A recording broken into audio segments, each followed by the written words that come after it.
Let me assure you, I've said it before, let's leave issue of election. I'll assure you that what we are doing, the movement we are doing today, those who are in charge of election in Nigeria will have no alternative than to do the right thing.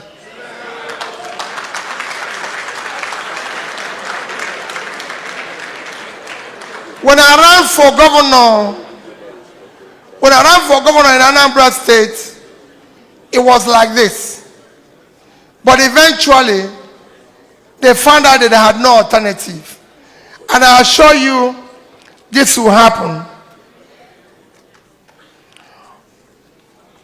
On issue of ports and customs, somebody asked. I have visited about 6 countries. Today, Nigerian Ports Authority,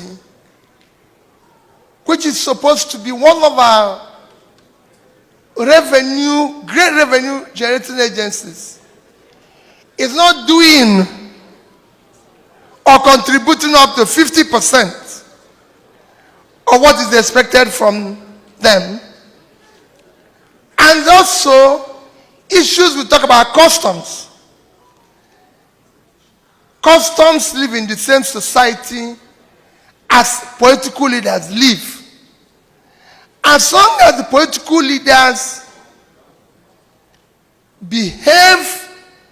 live as corrupt as they are today, it will be difficult for other agencies to function. Very, very difficult. I'll answer that more when I talk about corruption, because they all same. Somebody talk about Nigeria need to pursue now and aggressively is security. Let nobody tell you it is difficult to fight security in Nigeria. Criminals cannot overrun a country. It's not possible. And I'll give you an example of what in South America, all over South America, from Brazil to Mexico to Colombia, I want to give places that are near to you. They've gone through what we are going through today. They've been through it. One is there's something you call natural security. The more you pull people out of poverty, the more you reduce criminality. Then you have to pull, and government supporting people to come out of poverty is not as difficult as we make it look. It's been done everywhere in the world. Even the amount that is being mismanaged and stolen can do that. In terms of issue of facing the remaining, Nigeria is, in terms of all our security agencies, the number of personnel is low, they are unequipped for the job. I was in Egypt. Egypt is a country of 100 million, and they have over 1 million police. Nigeria is 200 million, and we have 320,000 police. And I can tell you, I don't know whether any of you listen to the governor of Katsina. He says that the number of police in Katsina is 5,000. The whole of Katsina. And that you go to a station, you see 30, and they have only 10 guns. So even out of the Even out of the 320, one is that out of the 320, about 70,000 are following people around. We shouldn't be, including myself. Then the remaining 250, you now use the same ratio you use. You find out that only about 80,000 are armed. It won't work. We need to increase the number, and we need to immediately start state police.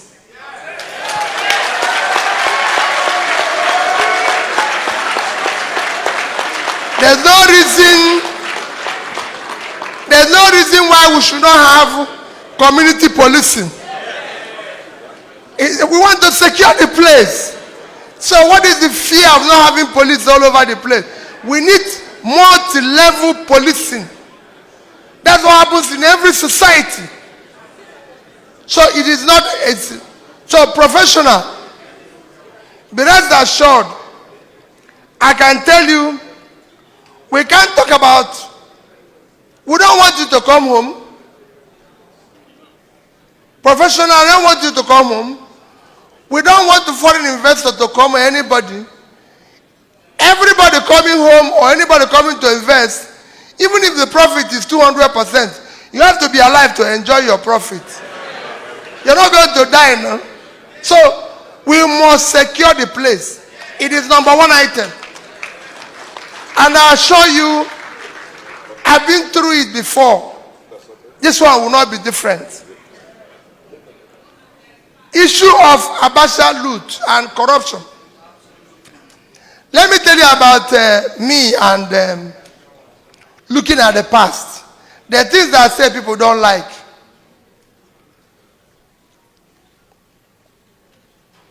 If I'm serving today, if you say Peter Obi is the president tomorrow, don't think I'm going to spend my time looking at the back.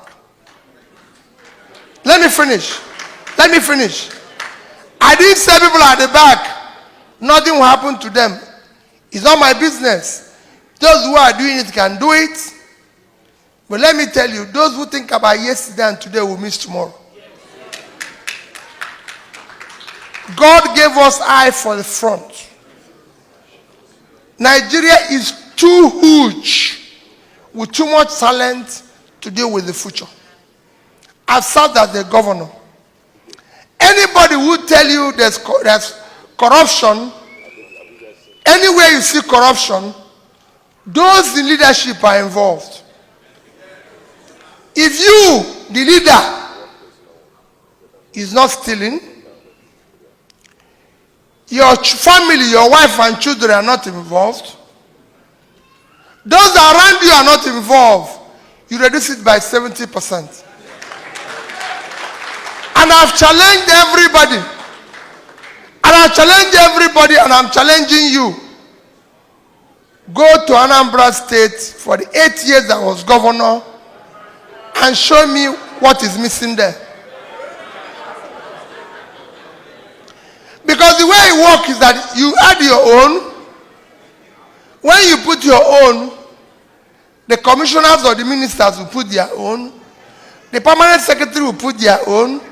Everybody will continue to put their own. So when it comes back to you to approve, you can't say no because your own is there.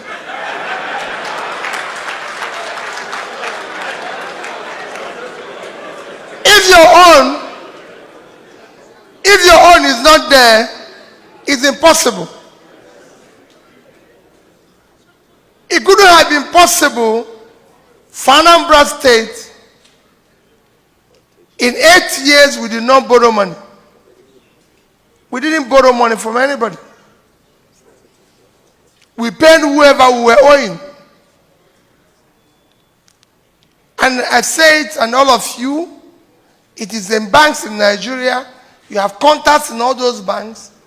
It would have been possible for me to leave office, leaving $150-something million, and over 30 billion naira.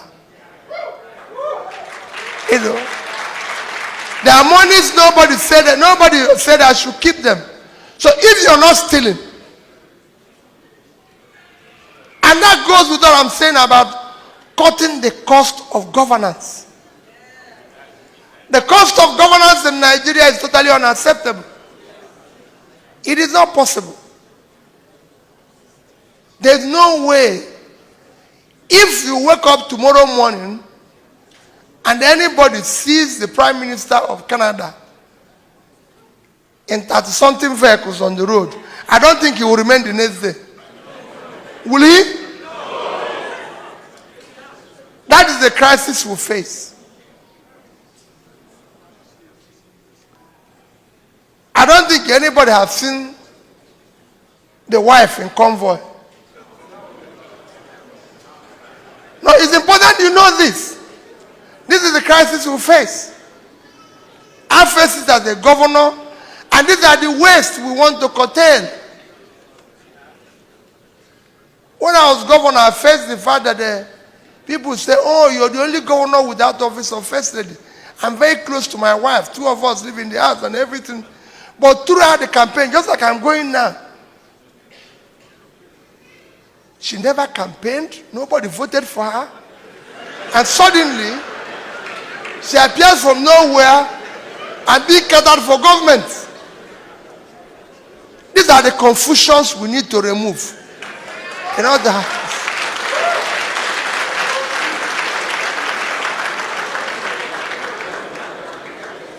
Issue of National Assembly. You're talking about National Assembly. Let me tell you. National Assembly is not a problem. I governed Anambra State without having one member of House of Assembly from my party. Initially, it was a difficult one. When they realized where I was going, everybody, the society took over. I can assure you, National Assembly will not be a problem. When I put what I'm going to do for the people of Nigeria on the table, they will have no alternative than to follow it, or Nigerians will.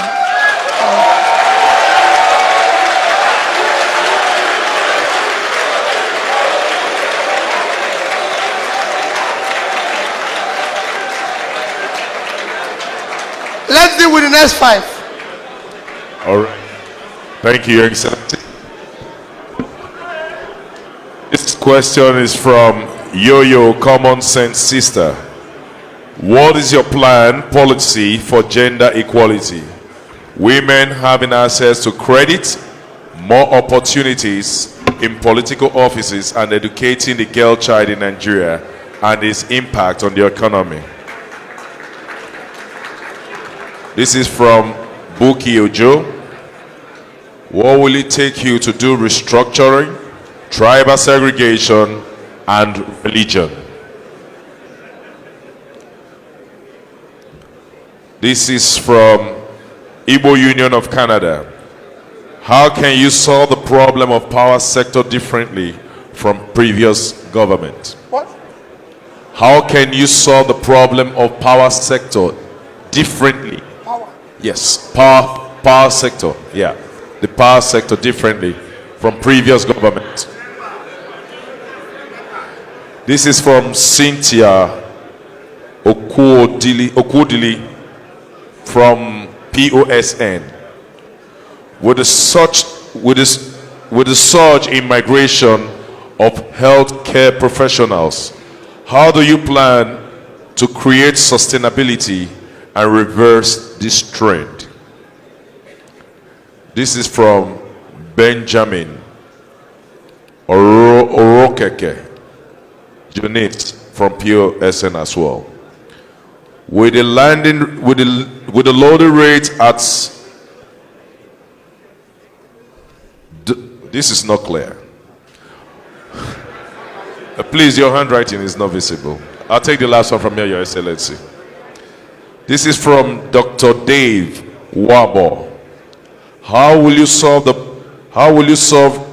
recurring ASU strike issue when elected as president of Nigeria?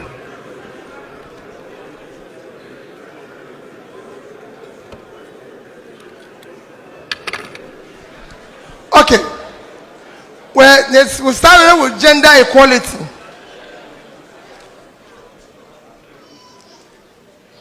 It will surprise you that I will say what I'll do, and I'll give you an example of where it's happened before.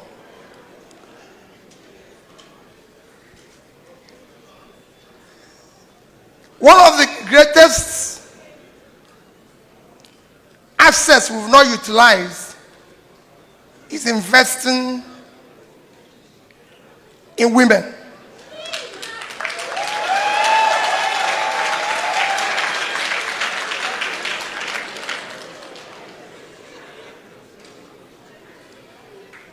If you invest, men, I'm telling you, this is very serious. If you invest in women, I assure you, you're going to get better return than if you invest in men.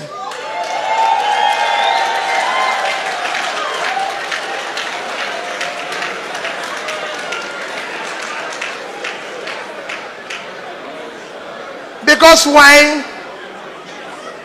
Women will always care with whatever they make. Of course,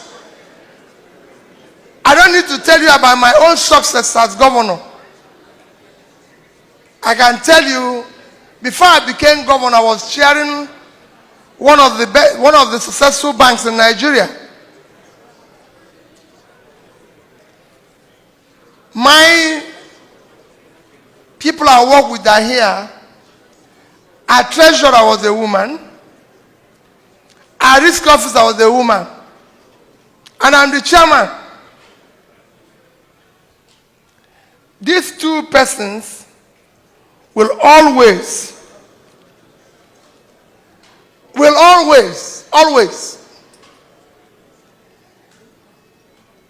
tell me when I'm wrong. Because as a leader, the greatest thing you need, one is that as a leader, learning and leading is inseparable. As a leader, you don't know everything. If you see anybody that knows everything, he's an idiot. Don't go near him. So you must listen. As governor, I can tell you it was more visible. Everybody that knows me know that as governor, my chief of staff was a woman. The pansec in my office, woman. Head of service, woman. Commissioner for finance, commissioner for education. In fact, it's just not any of you who have known me closely or watched what I did will tell you that it wouldn't have been possible without people like Mrs. Wandu, Stella Okuna, and this. You can't say anything wrong in where my chief of staff is. Never. She will not allow it to go. She will tell you, no, no, no. You can't do this. And all women. Until today, that's how they are. In fact, every now and then, everybody knows they're coming to a meeting and say, it's time to sack all of it. They are ready to go. So it is important when we talk about gender equality, we should actually invest in women and give them the responsibility. I think even the Nigeria have had enough of men. Now we probably need a woman to solve the problem. Single-handedly, Ngozi Wala was begging and crying to all of us as governors. To what we are going today, she saw it coming. She was crying. Go and read her book. Fighting Corruption is Dangerous. She was begging us when we had over 20 billion naira in sovereign wealth fund, in SS crude account. He said, allow me to save this money and I'll be able to build up to 50 billion in that account, and we have reserve of 50 billion, the country will be stabilized. The governors refused. All of us refused. All of us. But I must say, the book is very clear. Page 61, it was very clear. He said, Governor Obi, who supported saving, was not supported by his colleagues.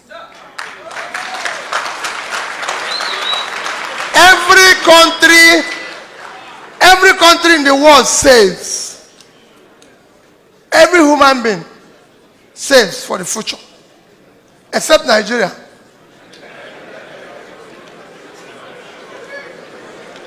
Issue of restructuring.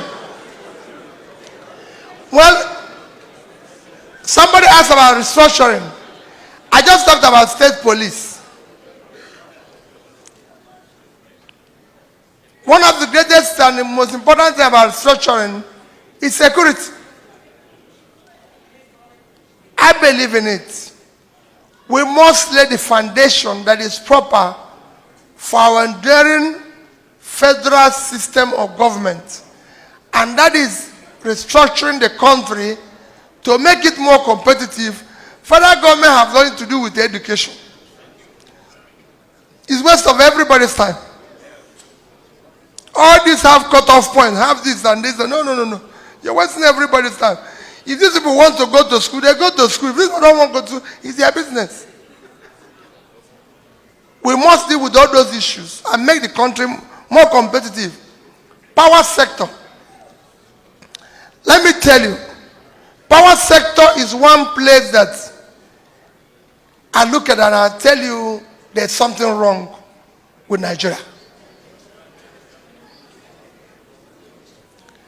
Nigeria generates and distributes about 4,000 megawatts of electricity.